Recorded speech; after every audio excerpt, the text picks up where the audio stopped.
Bom, pessoal, então a gente finalizou o estudo, né, das tubulações, do escoamento uniforme em tubulações, permanente uniforme. Nós vimos a perda de carga distribuída, vimos a perda de carga localizada.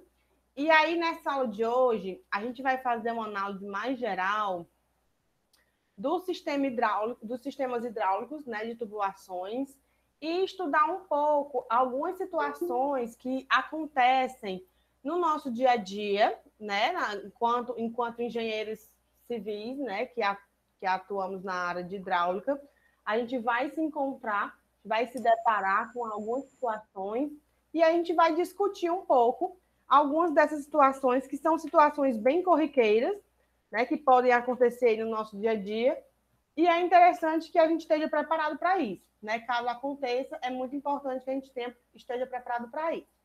Antes de começar a falar dessas situações, a gente tem que fazer um estudo, né, e entender bem a relação entre a perda de carga unitária, né, e a declividade. Ai, desculpa. E a declividade da linha piezométrica, tá? Aí, o que é que acontece? O que é que acontece? Né? A gente vai aqui, se a gente observar essa tubulação, né? É um trecho de uma tubulação, e aí a gente tem o escoamento acontecendo, né? O escoamento acontece aqui no sentido da declividade, e a gente tem que observar aqui alguns elementos. O elemento alfa aqui, que é o ângulo, né? É o ângulo entre a horizontal, o ângulo entre a horizontal e a linha, e é uma linha que é paralela, né, ao eixo da tubulação, eu chamei aqui de alfa, e isso aqui nada mais é do que a inclinação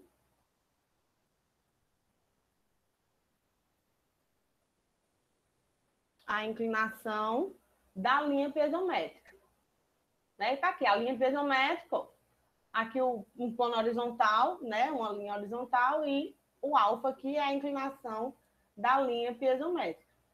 O ângulo beta, ele é o ângulo entre a tubulação e o eixo horizontal, né? Então, o beta aqui é o nosso ângulo de assentamento da tubulação.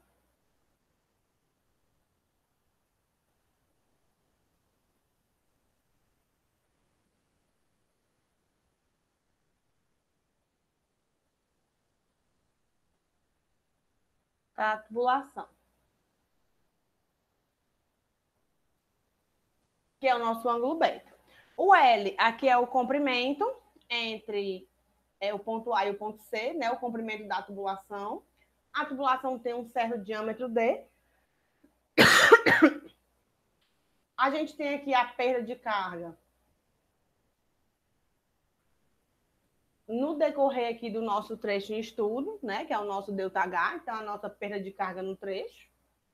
E essa aqui é a perda de carga total, né? A gente vai procurar aqui uma relação entre a perda de carga unitária, que é o nosso J, e a declividade da linha piezométrica, que é o alfa, né? Que a gente definiu ali como sendo o ângulo alfa. Então, a primeira coisa que eu vou fazer é tirar aqui a tangente de alfa. Tangente de um ângulo, né? A gente sabe que a tangente de um ângulo é o cateto oposto sobre o cateto adjacente. Né? Então, a tangente de alfa vai ser igual ao ΔH, que é o nosso cateto oposto, dividido pelo tamanho, né, do cateto adjacente, que é o comprimento aqui horizontal, né, a componente horizontal, distância entre o ponto A e C. Só que quem é o meu trecho AC? Né? Eu quero relacionar alfa com beta aqui. Então, se eu olhar aqui para baixo, o meu AC, ó, aqui é a linha do beta, o meu AC está bem aqui. Aqui está o ponto A, aqui está o ponto C. E esse comprimento aqui é o comprimento L. A hipotenusa do meu triângulo, ela vale L. Tá? Então, se a gente observar e aplicar a relação do cosseno, o cosseno de um ângulo é o cateto adjacente sobre a hipotenusa do triângulo. Né? E quem é o cateto adjacente aqui ao ângulo beta? é o trecho AC. Então, eu posso relacionar o meu trecho AC, né, o meu trecho AC com a hipotenusa através do ângulo beta. Então, eu sei aqui que o trecho AC vai ser igual a L vezes o cosseno de beta, né? Por quê? Porque cosseno de beta vai ser o cateto adjacente, que é o AC, sobre a hipotenusa, que é o L. Então, AC, perdão, que é o que a gente quer, né? AC igual a L cosseno de beta, tá? Foi o que a gente encontrou aqui. E aí eu vou substituir isso bem aqui. AC é L cosseno de beta. Então, a tangente de alfa vai ser o ΔH dividido por L cosseno de beta. E aí, se a gente igualar isso aqui, né? A gente fizer aqui as transformações trigonométricas, vai ser igual a ΔH sobre L vezes a raiz de 1 mais tangente ao quadrado de beta, né? Que isso aqui são as relações fundamentais aí trigonométricas. E aí, o que é que a gente sabe? A gente sabe que ΔH sobre L é a perda de carga unitária. Então, a tangente de alfa vai ser a perda de carga unitária, né? Onde o alfa é a inclinação da linha piezométrica ou a declividade da linha piezométrica. Vai ser igual a perda de carga unitária vezes a raiz de 1 mais tangente ao quadrado de beta, né? Isso aqui é a relação que a gente tem, né? Para alfa maior que J, a gente tem algumas para alfa maior do que J, né? A não ser que o beta, né, que é a inclinação da tubulação, seja igual a zero, porque aí a tangente de zero é zero, e nesse caso o alfa vai ser igual a J. Então, a inclinação da linha piezométrica, normalmente, ela vai ser maior do que a inclinação da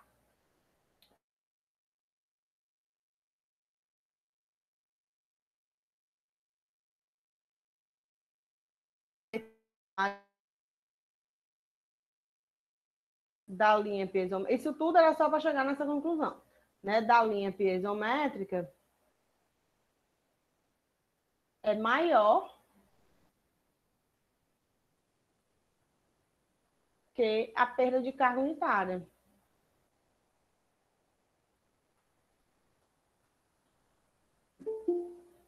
Unitária.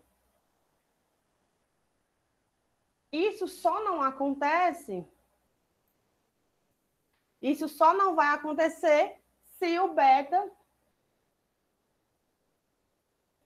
colocar aqui, a não ser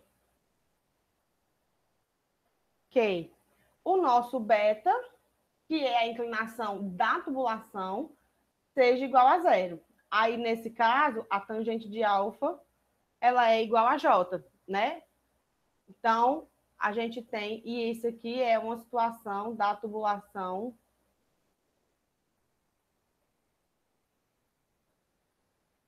retilínea. Tá bom? E isso aqui, né, a gente pode considerar na prática, o que é que a gente considera? Que quando beta, vou colocar aqui, na prática,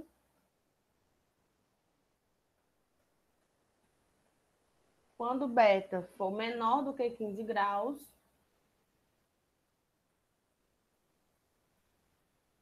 alfa é aproximadamente igual à perda de carga. A gente sabe que o alfa ele é maior, né, do que a perda de carga, mas quando o beta for inferior a 15 graus, essa diferença é tão pequena, né, que a gente acaba considerando como numericamente igual, né, como aproximadamente a mesma coisa.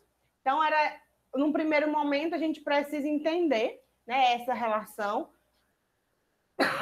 entre a perda de carga unitária, né, entre o nosso J e a declividade da linha piezométrica. Ela é uma relação que realmente existe. Então, a tangente de alfa, né, que é a inclinação da linha piezométrica, vai ser a perda de carga unitária multiplicada aí por um fator que depende da tangente do ângulo da tubulação, tá? Então, quando esse ângulo da tubulação, né, que é o ângulo entre a tubulação e a linha horizontal, é menor do que 15 graus, a gente tem tangentes muito baixas, né, tangentes muito pequenas. Se eu fizer aqui a tangente de 15, tangente de 15 é 0,26. Se eu elevar isso aqui ao quadrado, já dá 0,07, mais 1,07. Se eu tirar a raiz quadrada, fica 1,03. Então, é realmente muito próximo. Isso para 15 graus, que já é o meu limite aqui. Tá? Então, o aumento que eu tenho aqui é em 3%. Né? Um aumento muito significante. Então, a gente acaba considerando aí a perda de carga unitária, né, aproximadamente igual aí à inclinação da linha piezométrica do nosso escoamento. A gente já conversou sobre isso, né, anteriormente. Então, a gente tem que sempre ter essa relação em mente, né, que para ângulos menores que 15 graus, elas vão ser numericamente iguais. Tá certo? Então, a gente vai aqui para analisar agora os perfis do encanamento, né, em relação à linha de carga e a influência desses perfis aí no escoamento. Então, a gente vai considerar um escoamento aqui e nós vamos avaliar alguns casos, né? A gente vai avaliar aqui 7 casos da posição do encanamento com relação à linha piezométrica, tá? Dos nossos estudos. Então, são 7 casos que podem acontecer na nossa vida profissional. Estou tossindo tanto hoje, chega e está me dando uma agonia. Então, ó, a gente vai ter aqui a linha de carga e a linha piezométrica, né? A gente já conversou bastante sobre isso. A linha piezométrica é a linha que contém, né? A linha piezométrica é o lugar geométrico das cotas piezométricas.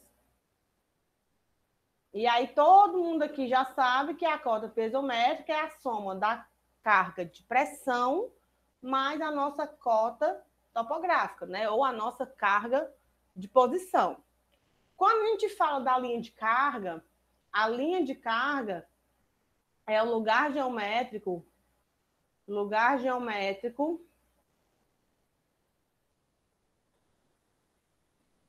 dos pontos da equação de Bernoulli. E a equação de Bernoulli, ela é o somatório da cota piezométrica mais a carga cinética, V ao quadrado sobre 2G, que está aqui, ó. Isso aqui é a nossa carga cinética. Então, a linha de carga e a linha piezométrica, elas são distantes entre si apenas pela carga cinética. Nem sempre a distância é a mesma, tá? Elas podem variar dependendo da velocidade do escoamento. E a velocidade do escoamento, ela varia, né, com a área, né, e com o diâmetro. Então, se a gente muda o diâmetro, a gente muda a velocidade. E a gente muda outras coisas também, né? A gente muda a inclinação, a gente muda a inclinação da linha piezométrica, a gente muda a perda de carga unitária também, por conta da equação da continuidade, né? Velocidade, vazão é velocidade vezes a área. E a área, ela depende do diâmetro também. Então, se a gente aumenta o diâmetro, né? Se eu aumentar o diâmetro, eu aumento a área. Né? Eu aumento a área. Se eu aumento a área aqui para manter a vazão constante, consequentemente, eu diminuo a velocidade do meu escoamento. Se eu diminuo a velocidade do escoamento, o J é o fator de atrito vezes V ao quadrado sobre 2GD, né? Que tirei só o comprimento total, que o J já é ΔH sobre L. Então, se eu diminuo a minha velocidade, eu diminuo a minha perda de carga unitária. Por consequência, eu diminuo também a inclinação da minha linha piezométrica. A minha linha piezométrica tinha uma inclinação alfa, aqui, ó, alfa, então eu diminuo essa inclinação. Então, a mudança do diâmetro gera a mudança no comportamento, né, no traçado da nossa linha piezométrica. E o contrário é válido também. Se a gente diminui o diâmetro, diminui a área, logo eu aumento a velocidade. Se eu aumento a velocidade, eu aumento a perda de carga unitária e aumento também a inclinação, né? Aumento a inclinação da linha piezométrica.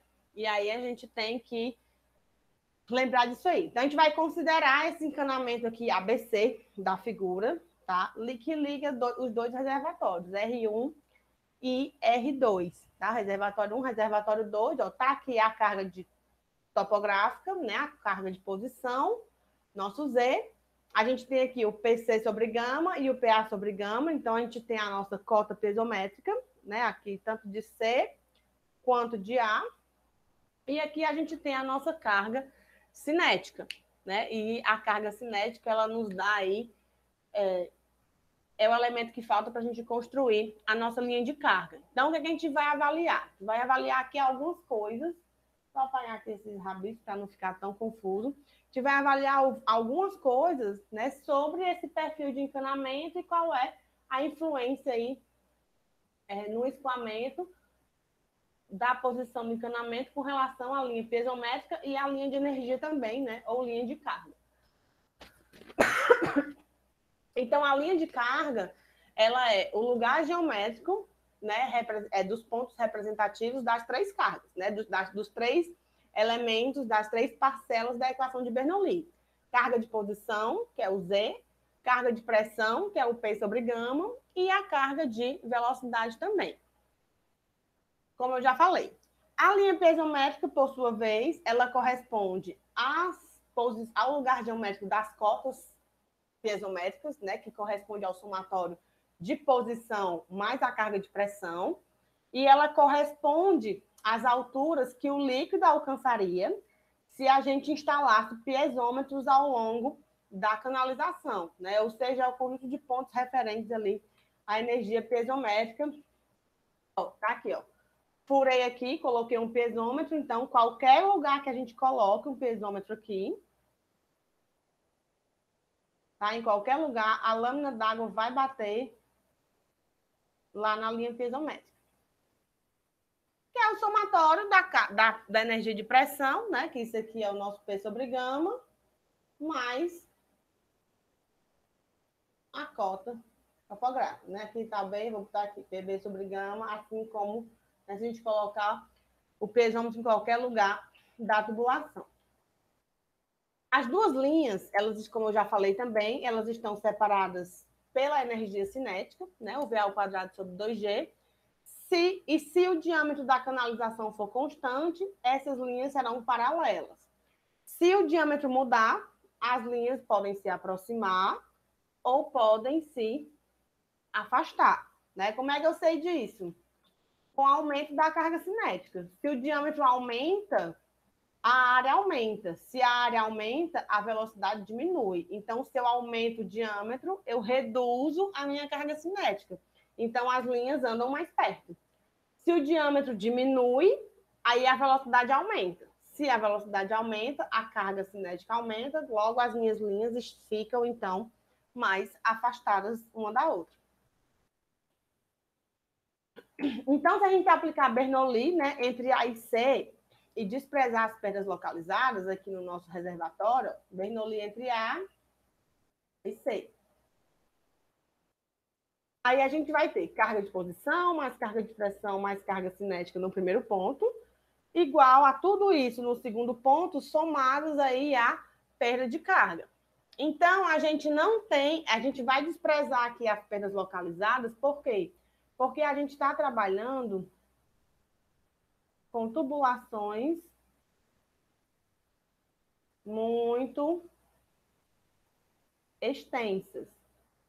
E quando a gente trabalha com tubulações muito extensas, que é o caso de adutoras, né, que é o que a gente está fazendo aqui, uma adutora que liga um reservatório a outro, a perda de carga localizada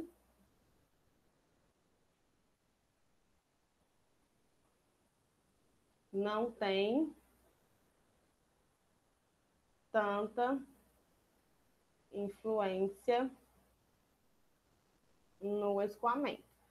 A gente já viu, né, anteriormente que a perda de carga localizada, quanto menor for a tubulação, maior vai ser a sua interferência. Então, como a gente está falando de tubulações muito extensas, Então, a gente não vai ter aqui, né, perdas de cargas localizadas. Por isso que a gente pode desprezar.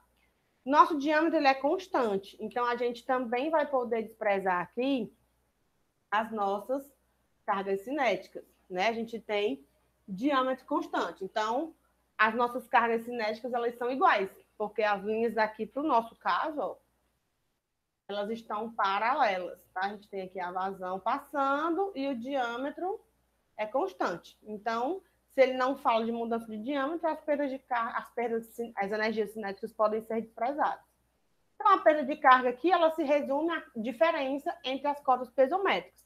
Como eu já falei, o escoamento ele acontece da maior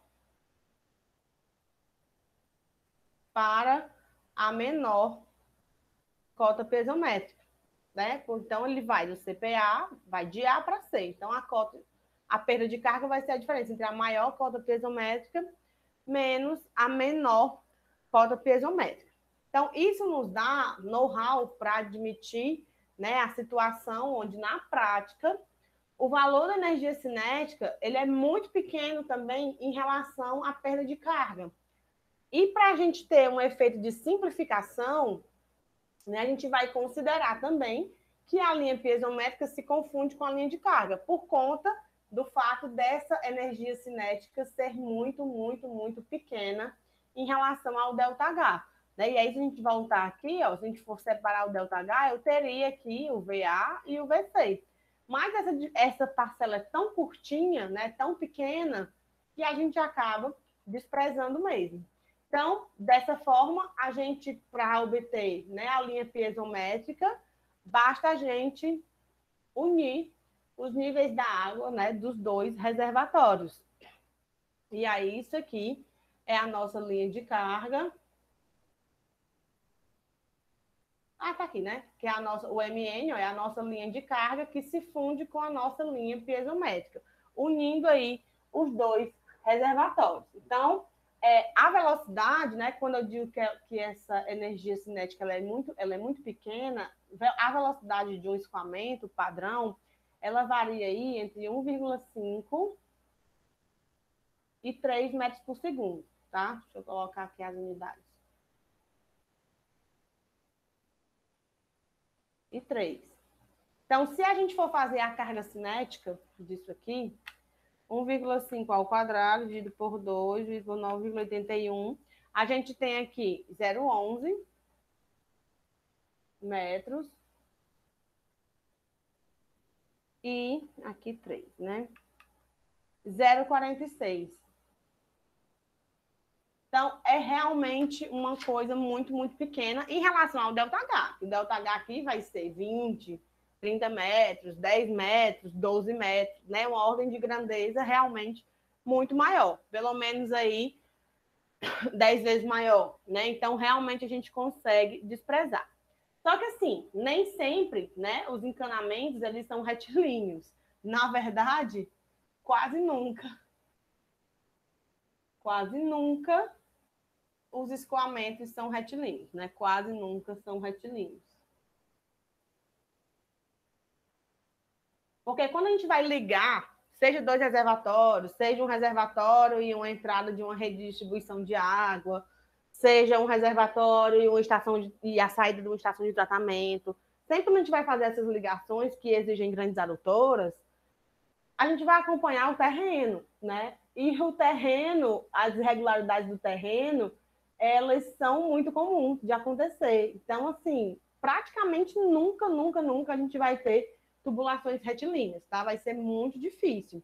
Então, a gente sempre tem que levar em consideração essas irregularidades do terreno e, para tanto, é preciso que a gente estude diversas posições de encanamento, né, em relação a essa linha de carga e que a gente saiba quais são as suas influências e as consequências disso no nosso encanamento, no nosso escoamento, porque é muito fácil a gente chegar lá, colocar uma coisa que a gente acha que é padrão e aí, de repente, no meio do caminho, tipo, estou captando aqui a água no reservatório e vou levar para a entrada da rede de distribuição.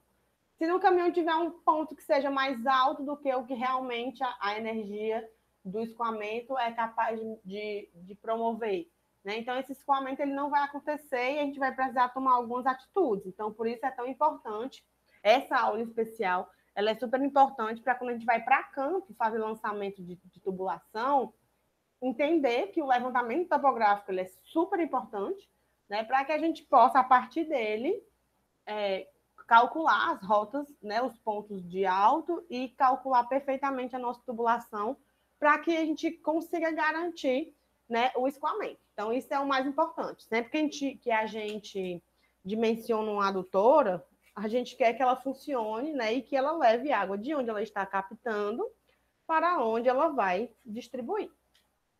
Então, vamos estudar aqui qual é o primeiro caso, né, do perfil do encanamento com relação à linha de carga.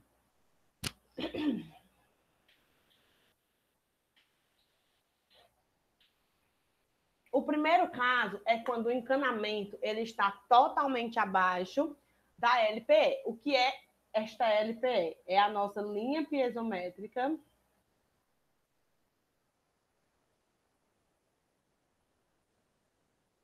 efetiva, tá? Ou a nossa linha piezométrica relativa, tá certo? Que é a linha piezométrica que liga o nível d'água do reservatório 1 ao nível da água do reservatório 2, né? A gente está ligando ali essas linhas piezométricas. Aí aqui a gente vai ter a pressão atmosférica, né, atuando aqui sobre o reservatório 1, bonitinho. Nós vamos, se eu traçar uma linha aqui que sai do nível desse reservatório, traçar essa linha bem aqui, que pega bem aqui no H, né? A diferença entre esse nível d'água e esse nível d'água aqui, que também está submetido à pressão atmosférica, é o que nós chamamos de plano estático de R1. O plano estático de R1 nada mais é do que a posição do nível d'água máximo do primeiro reservatório. Então, assim, para diferenciar a linha piezométrica absoluta e a linha piezométrica relativa, a gente precisa relembrar um conceito, né? A pressão absoluta, ela é a pressão relativa mais a pressão atmosférica. Se a gente dividir todo mundo pelo peso específico do fluido, aí a carga de pressão absoluta ela é igual à carga de pressão relativa mais a carga de pressão atmosférica. Então, a linha piezométrica efetiva ou relativa, tá? Já que aqui na figura tá relativa, ela é aquela linha piezométrica que considera a carga de pressão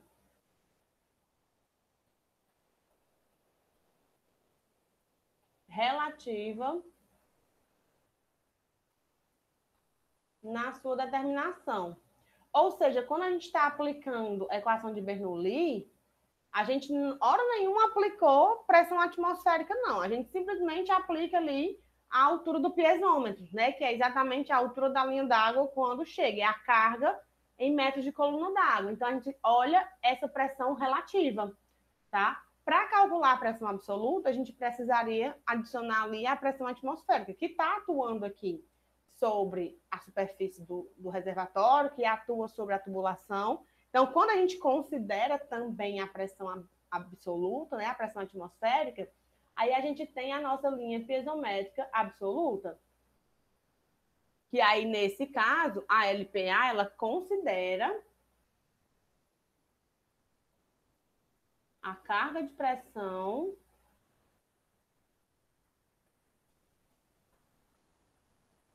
absoluta na sua determinação.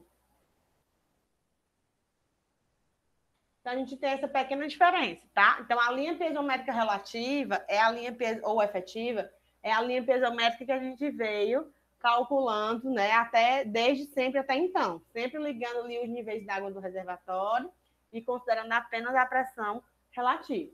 A linha piezométrica absoluta seria se a gente aplicasse aqui também a carga de pressão atmosférica, né? E aí somaria, então ela seria um pouquinho maior, né? Que a gente iria aplicar aí a pressão atmosférica no ambiente. Ou seja, né? A pressão absoluta, ela é maior do que a pressão relativa e a pressão atmosférica em qualquer ponto do encanamento. Então, o escoamento, ele acontece sem problemas, tá? E a vazão calculada, né, a nossa vazão Q, ela vai ser sempre assegurada. Só que a gente tem que levar em consideração algumas ressalvas, né? O que é que pode acontecer? Nos pontos altos, né, do encanamento, como o ponto B, por exemplo, a gente pode ter acúmulo do ar, né, acúmulo de ar, e ser necessário colocar algumas ventosas para aspirar. Né? Então, nos pontos altos aqui do encanamento, que é o caso aqui do ponto B, o fluido ele vai passar e aí a gente pode ter, né, alguns pontos aqui de acúmulo de ar. Isso é super comum, tá? E aí a gente vai lá e coloca uma ventosinha. Parece um vírus. Parece um vírus aqui, né? Uma ventosa para poder pegar esse ar e aspirar. Né? A ventosa ela é um dispositivo de proteção, na verdade, vou até colocar aqui, dispositivo de proteção de adutoras. São de adutoras, que ela atua na sobrepressão. Sobrepressão, que é uma pressão positiva, tá? Uma pressão maior do que... Ai, meu Deus. Que é uma pressão positiva maior do que a pressão atmosférica. Então, a ventosa, ela atua na sobrepressão. E também pode acontecer o contrário, a gente também tem que olhar os pontos baixos, né, como o ponto P, por exemplo. Então, assim, a pressão, a ventosa, perdão, ela tem uma pressão interna, né, maior do que a pressão atmosférica, e nesse caso ela funciona bem, tá? Nos pontos baixos, né, como o ponto P, aí a gente tem que fazer uma limpeza periódica, tá? Por conta do acúmulo de detritos, né? Pode acumular sedimentos, pode acumular alguns detritos.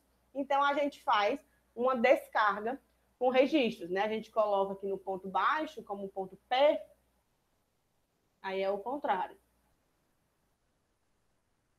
A gente tem um ponto P, né? Aqui a gente tem um acúmulo de ar.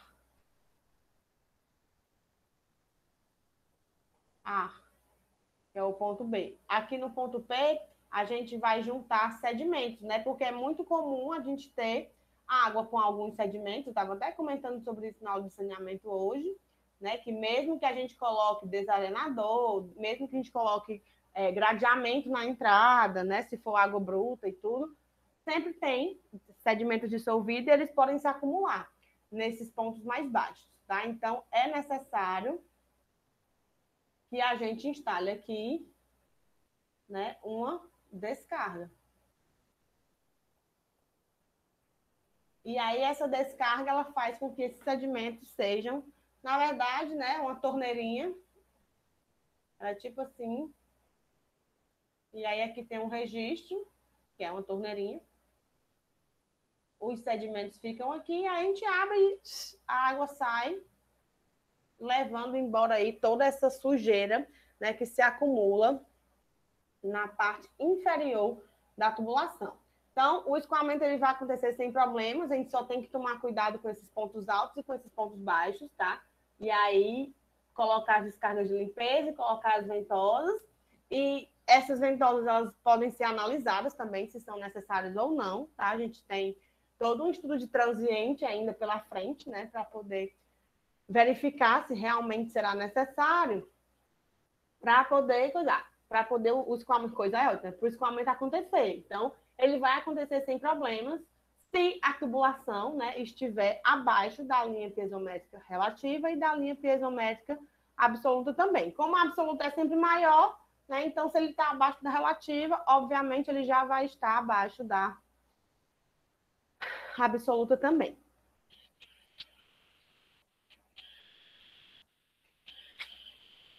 O nosso segundo caso é o caso onde o encanamento ele coincide com a linha piezométrica efetiva. Esse segundo caso, ele é muito, excessivamente raro, tá? Muito raro em escoamentos de conduto forçado.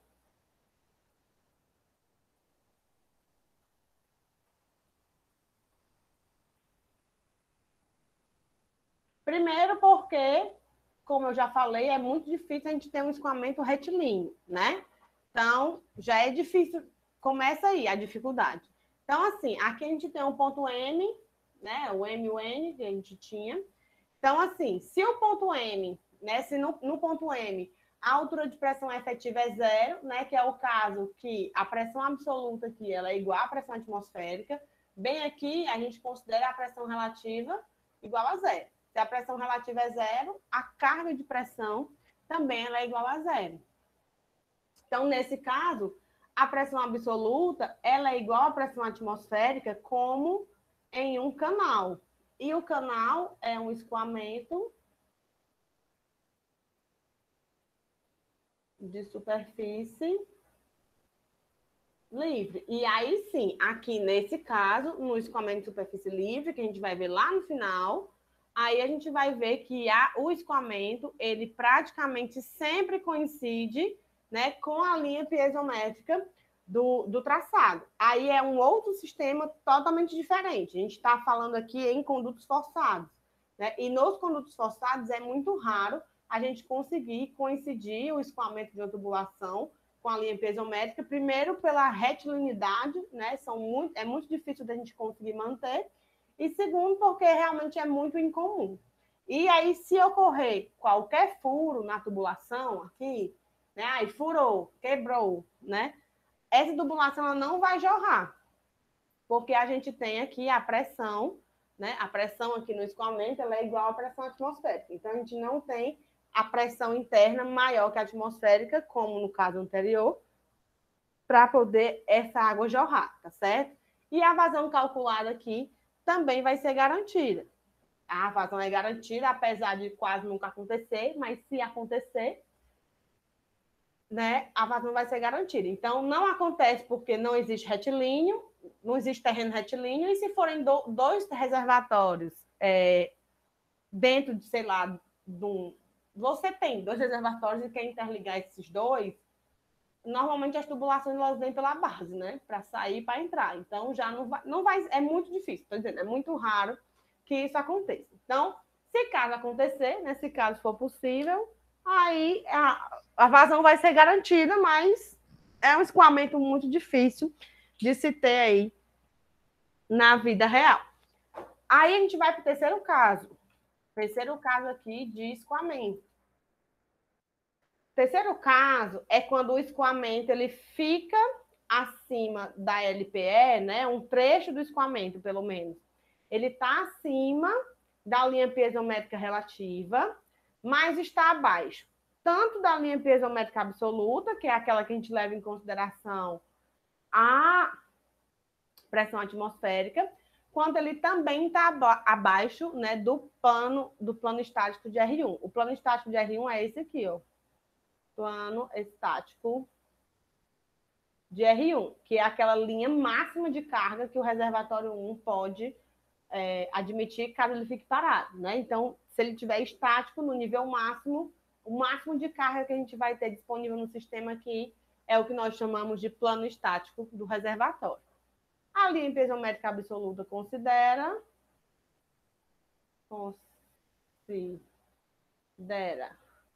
a pressão atmosférica e a relativa considera a pressão relativa, né? A gente já conhece. Então, o que é que vai acontecer com esse escoamento? Principalmente aqui nesse trecho é FG, que é o nosso ponto, o nosso montinho aqui, né? É o nosso Monte Everest aqui. Então, o que é que vai acontecer com esta criatura, né? Bem aqui nesse trecho, se a gente parar para lembrar, né? A pressão interna aqui, pressão interna nesse pontinho aqui, ela é menor do que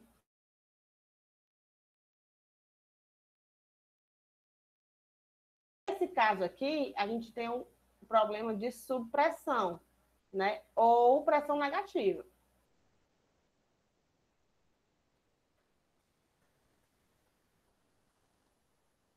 Ou então pressão negativa. A gente tem esse pequeno BOzinho aí acontecendo.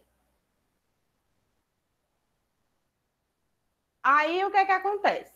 Nesse caso, né, a pressão relativa ela é negativa. Então, assim, a pressão absoluta, né, a carga de pressão absoluta, ela é a carga da pressão atmosférica mais a pressão relativa. Então, pressão absoluta é PATM menos a pressão relativa, perdão, porque ela é negativa.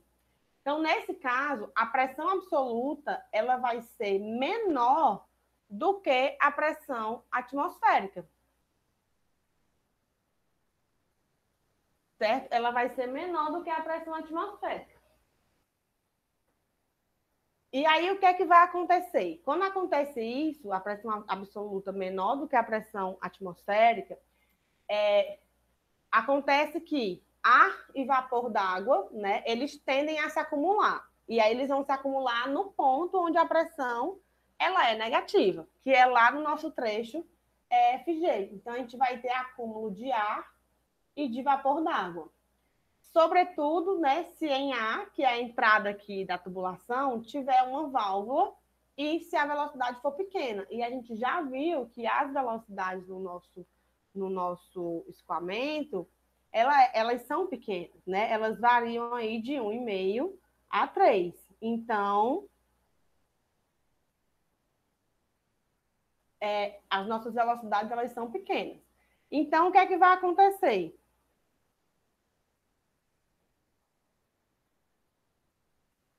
Vai acontecer que vai ocorrer uma obstrução, né, nessa região, lá nesse ponto mais alto, e essa obstrução ela vai acabar impedindo,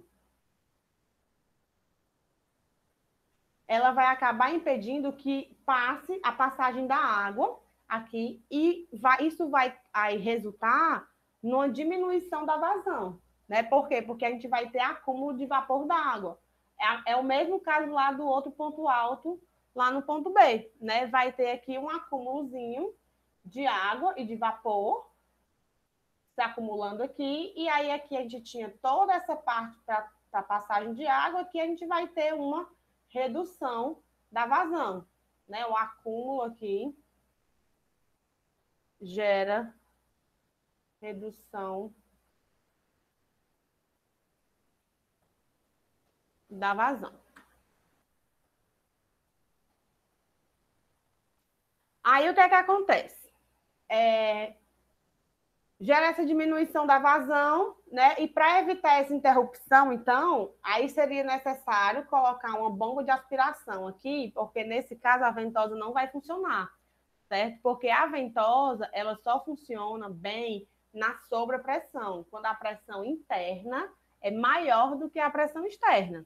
Então, se a pressão interna é negativa, é menor do que a pressão atmosférica, a ventosa não vai funcionar. Então, não adianta a gente querer colocar uma ventosa aqui. A gente vai ter que utilizar uma bomba de aspiração, né, aqui em F, só que isso complicaria muito, né, a instalação. Então, isso complicaria demais. E além de se tornar caro, né? Então, bem aqui nesse ponto, ou coloca a bomba, ou então a gente procura uma solução alternativa. E existe essa solução alternativa, né? Ou essa solução prática, digamos assim.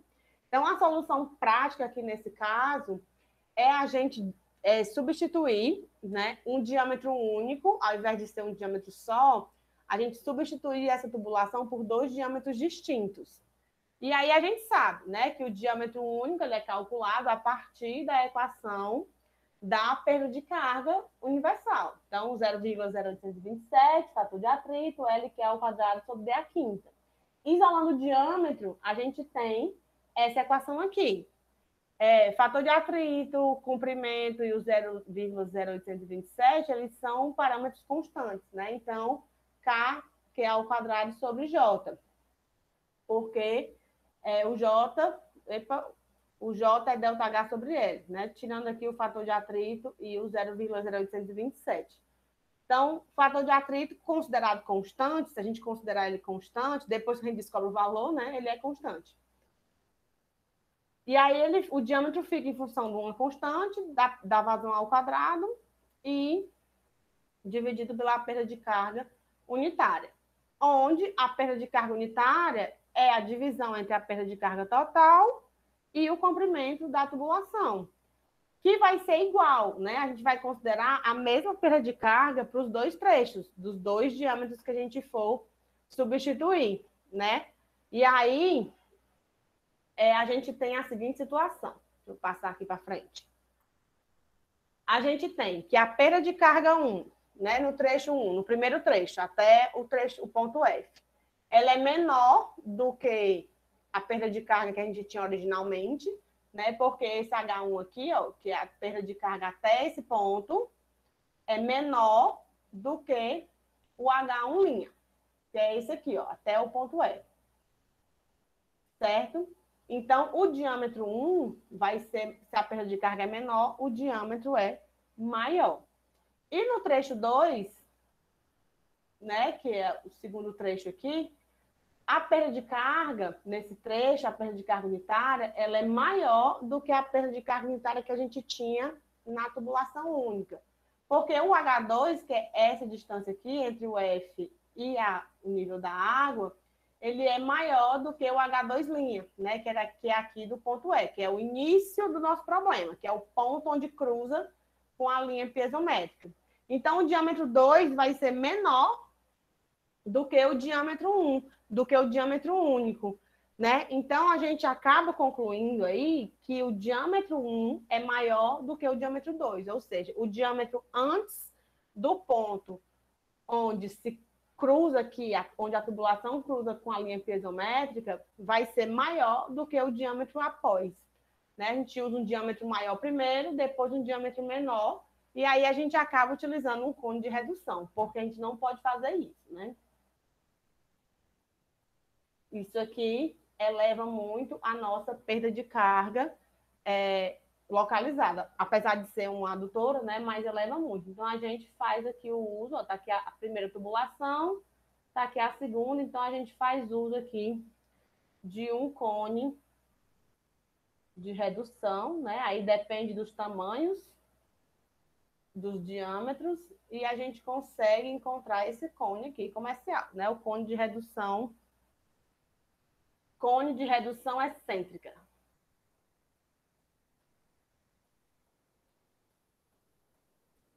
Excêntrica, que aí diminui muito, diminui esse D aqui, é o diâmetro único. Né? Naquela nossa primeira situação. Ele diminui o diâmetro sem afetar tanto a perda de carga. É isso aqui que eu queria dizer. Então, a gente faz uso aí do cone de redução. Então, esse escoamento ele vai acontecer, mas o escoamento ocorre, né? Porém, com a vazão reduzida, ou então a gente tem que fazer o uso do artifício para fazer com que o artifício da troca de diâmetros para fazer com que esse escoamento aconteça sem maiores problemas.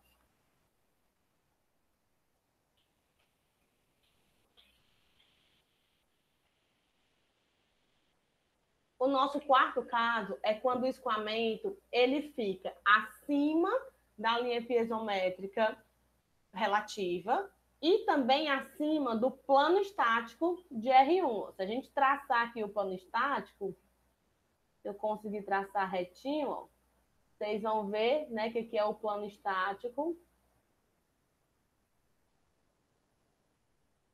de R1, mas ele está abaixo da linha piezométrica absoluta. Então, aqui a gente não vai ter o caso da pressão negativa que a gente teve nesse caso, né? Porque aqui, perdão, aqui ele está entre, né? A gente não vai ter aqui esse caso da pressão relativa negativa, perdão, né? A gente não vai ter a pressão aqui menor do que a pressão atmosférica. A gente vai ter só ele aqui no meio, né, acima do plano estático de R1, mas ainda abaixo da linha piezométrica absoluta. Então, aqui nesse caso, também vai ter a região onde a pressão absoluta ela é menor do que a pressão atmosférica, né? Então, a pressão relativa também vai ser negativa. Nesse caso, como a gente está acima do plano estático de R1, não adianta fazer substituição de diâmetro, tá? Por estar acima do plano estático, do plano, né? Como eu coloquei aqui, do plano estático de R1, não adianta fazer a substituição de diâmetros. A substituição por diâmetros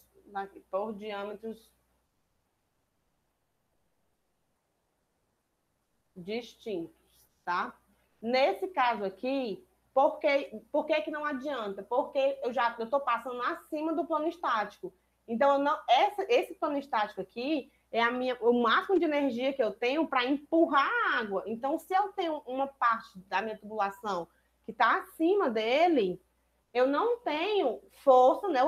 Eu R1, não tenho força suficiente, né? Para empurrar essa água para vencer esse trechinho aqui, essa pontinha que está passando acima do meu plano estático. Não sem uma bomba, tá? Aqui a gente está falando só de gravidade. Então, não tenho como empurrar isso sozinho. Então, para isso, é necessário a gente escorvar esse trecho por meio de uma bomba. A bomba vai ser utilizada só para escorvar o trecho. O que é escorvar esse trecho aqui? Quando a gente diz que a gente vai escorvar o trecho, a gente está dizendo que a gente vai preencher a tubulação, ou o trecho, né? A tubulação com água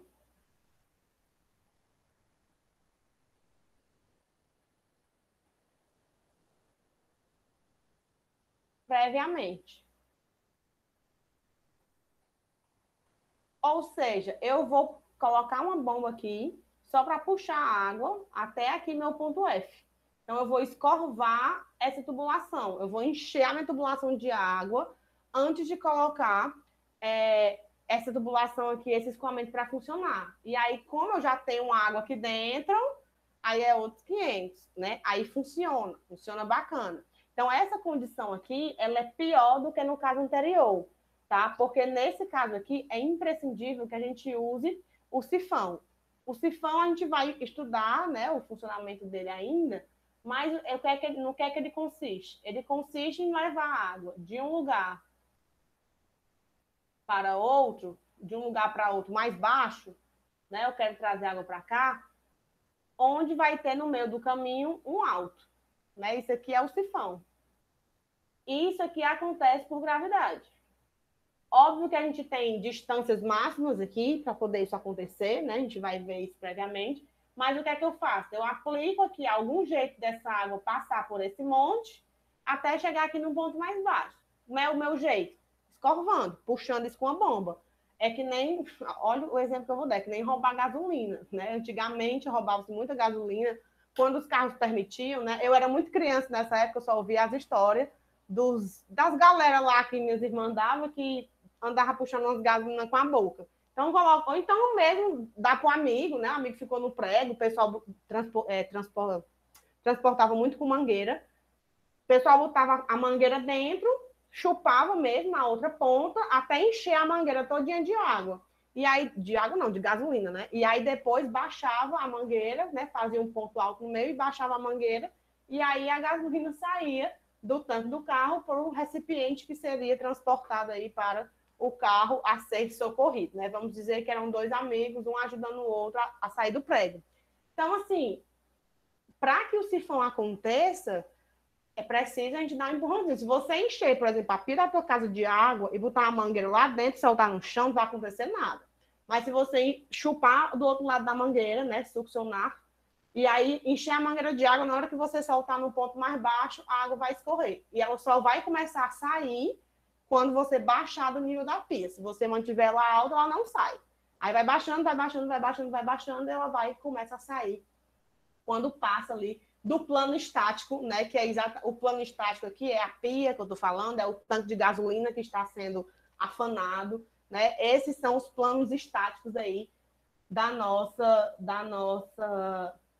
experiência, né? Perguntar o que é que você aprendeu em hidráulica? A tirar a gasolina do tanque utilizando uma mangueira. Mas hoje não é mais possível, né? Os carros mais modernos já tem tecnologia que não permite que entre uma mangueira para a gasolina sair, graças a Deus, né? Isso aí era muito antigamente mesmo. Eu sou da década de 90. Então, assim, nesse caso, a vazão ela não calculada, ela não vai ser garantida plenamente.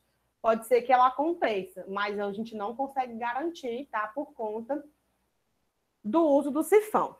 Nosso antepenúltimo caso, que é o quinto caso, é quando o encanamento ele fica acima da linha piezométrica absoluta, mas ainda abaixo do plano estático de R1, tá? Então, aqui agora, a gente tem uma situação diferente, né? A tubulação, ela passa da linha piezométrica, que considera, inclusive, a pressão atmosférica, mas ela ainda está abaixo do plano estático de R1. Então, ainda há esperança aqui para o nosso escoamento, né? Então, existe um trecho, que é esse trecho EFG aqui, que a gente precisa estudar ele com mais carinho, né? Que é para exatamente saber se nesse pedacinho aqui, ó, a água ela vai escoar ou não vai escoar.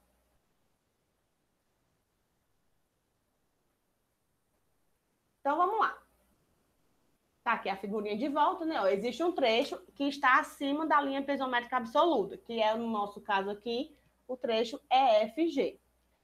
Então, nesse trecho, o escoamento ele é irregular e intermitente, tá? Porque ele passa da linha piezométrica absoluta e aí a gente não tem como garantir esse escoamento por gravidade. Então, ele fica irregular e intermitente. No ponto F, que é o ponto mais alto do escoamento, a pressão absoluta ali, ela nem vai ser nula e nem negativa. O valor dela é o valor da pressão de vapor. E a pressão de vapor, ela é a pressão.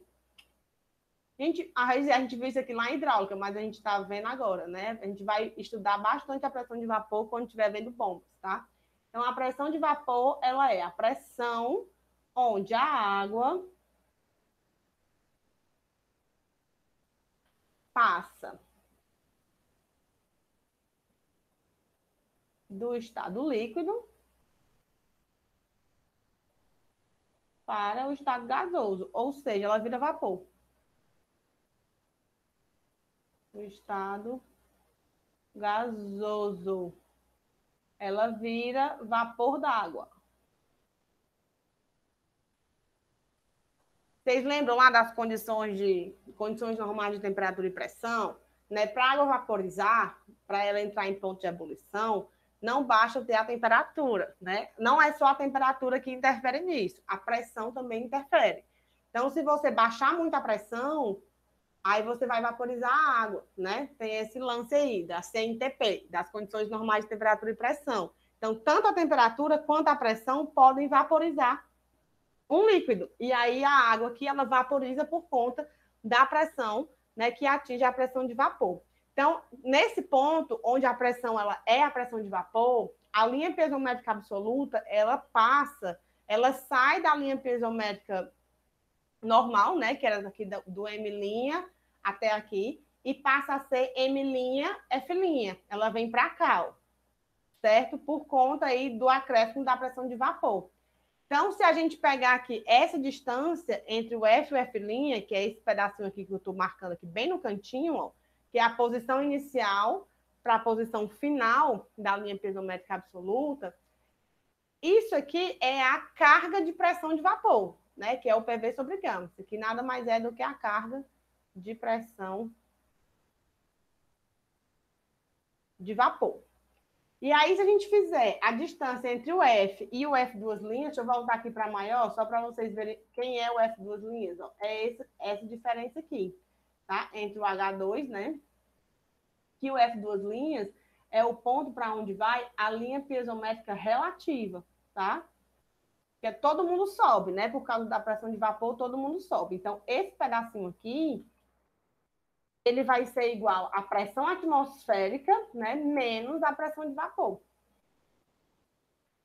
Aí, assim, a vazão encontrada, né, com o diâmetro, ela não vai ser a que a gente obtém na linha piezométrica original, MN, né? Mas sim a na M, que é aqui, a saída daqui, ó, até o F duas linhas, que é bem aqui, dessa nova linha piezométrica, que é a nova configuração, né, que se obtém. E aí a gente tem a perda de carga no primeiro trecho, que é antes do monte, e a perda de carga unitária no segundo trecho, né, que são as alturas aqui dividido pelo comprimento, né, que é o AEF, ó, AEF, que é o primeiro trecho, e o segundo trecho FGB, tá? Só o comprimento aqui da tubulação depois do ponto mais alto. O ponto mais alto é o ponto que divide, né, essa tubulação. Aí, se a gente pega a equação da perda de carga universal, a gente sabe, né, que a perda de carga universal é calculada por isso aqui, e a gente tem, então, como calcular a vazão. Lembrando que passando o L para cá, ó, fica J, né? ΔH sobre L é J. Então, isolando a vazão, é a raiz do diâmetro vezes o J, 0,0000827 vezes o fator de atrito. Isso aqui resulta que a vazão do segundo trecho, do FGB, ela é maior do que a vazão no primeiro trecho, tá? Ou seja, a vazão real ela é menor do que a vazão calculada com a linha piezométrica MN.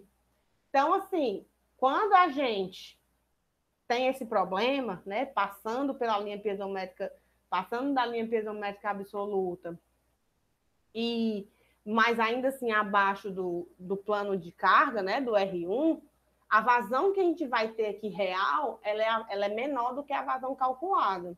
Então, e a pressão absoluta aqui vai ser a pressão de vapor, né, que vai se manter ali no ponto K, bem aqui, ó.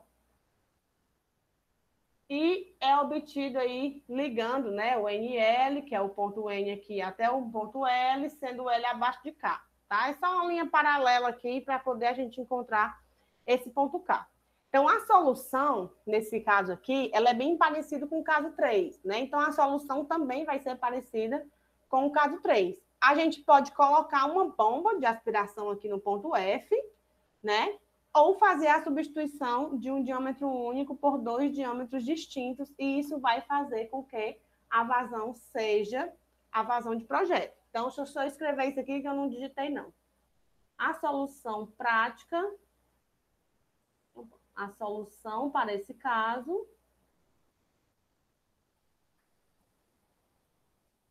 é semelhante ao caso 3. Ao terceiro caso, né? Que aqui eu chamo ao terceiro caso.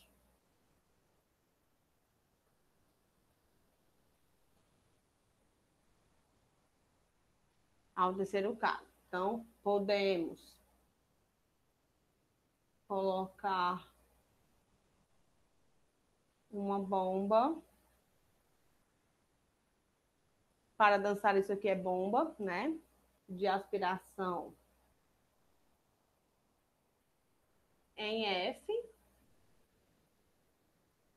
Ou fazer a substituição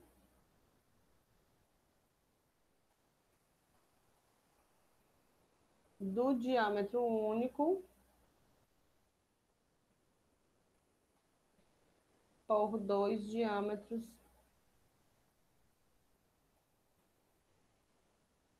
distintos, né? E aí aqui a gente teria o primeiro diâmetro maior do que o segundo diâmetro. Então, a solução prática é a mesma. A questão de colocar aqui a bomba para aspirar, primeiro, é o problema de projeto e o problema de custo, né? Que você vai estar usando uma bomba, né, ali, então vai gastar energia, vai ser muito ruim. Além disso tudo, o trabalho que dá, né, de você ficar aspirando ali o vapor d'água que vai se acumular por conta da pressão relativa negativa. Nosso sexto caso é quando o encanamento ele está acima da linha piezométrica absoluta e do plano estático de R1, né? Que está aqui, ó, esse plano de carga relativa aqui é o nosso plano estático de R1. Cada caso que vai aparecendo, vai piorando e vai aparecendo mais um elemento, né? Mas ele está abaixo do plano de carga absoluto. E aí o plano de carga absoluto é aquele plano de carga onde a gente considera, além da pressão relativa, lá na lâmina d'água, né, que é exatamente o plano estático, a gente considera também a pressão atmosférica, né, a carga de pressão atmosférica. Então, vai ter um acréscimo ali no meu plano de carga. E esse plano de carga a gente chama de plano de carga absoluto, tá? Mas mesmo assim, quando a gente tem essa tubulação muito acima, né, da linha piezométrica absoluta e já acima do plano de carga relativo, o escoamento aqui ele é deficiente precário, né, mesmo sendo feito a escorva no trecho EFG. Então, a vazão não vai ser garantida. Essa escorva aqui, no trecho EFG, é colocar um sifão. Né? Então, diferente lá do caso que a gente colocou o sifão, que eu não lembro mais qual era, eu vou voltar aqui para ver. Pronto, no caso 4, diferente do caso 4, mesmo colocando o sifão aqui, a gente não consegue garantir, tá, que esse escoamento aconteça, porque no caso 4, a gente tinha ele acima do plano estático, mas ele estava abaixo da linha piezométrica absoluta. Nesse caso, ele está acima do plano estático e também da linha piezométrica absoluta. Então, não tem como a gente garantir o escoamento, não há como garantir a vazão aqui, mesmo sendo feita a escorva no trecho EFG. E quando eu não consigo garantir, o que é que eu faço? Utilizo bombeamento, tá? Aqui a gente está querendo fazer esse escoamento sempre por gravidade. Vocês estão vendo que a gente não está usando bomba nenhuma. Então, como a gente não consegue, quando a tubulação ultrapassa a linha piezométrica absoluta e o plano estático, aí aqui a gente tem que dar um jeito de subir essa linha piezométrica. Então, como é que a gente sobe a linha piezométrica? Adicionando uma bomba, né? Então, é o primeiro indício de que a gente vai precisar utilizar bombas aqui para alguns dos escoamentos. E aí, o nosso último caso, que é o sétimo caso, é quando o escoamento está acima de tudo, né? Tanto do plano de carga relativa, né, que é o plano estático de R1, tanto do plano de carga absoluto também e das linhas piezométricas todas. Aí, nesse caso, amigo, não tem choro nem vela, né? O escoamento por gravidade, ele é impossível e ele só vai acontecer se a gente utilizar o bombeamento. Então, para cá, para esse caso aqui, para que esse escoamento...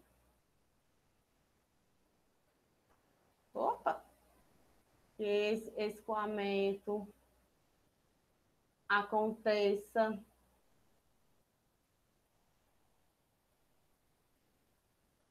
de forma efetiva, é necessário que se instale, né,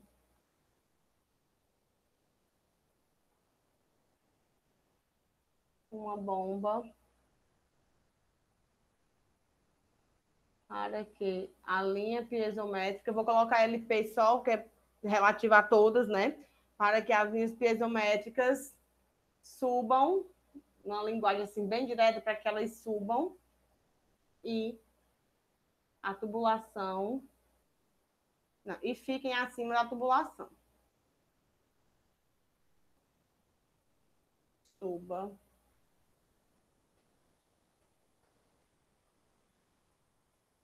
e fique acima do traçado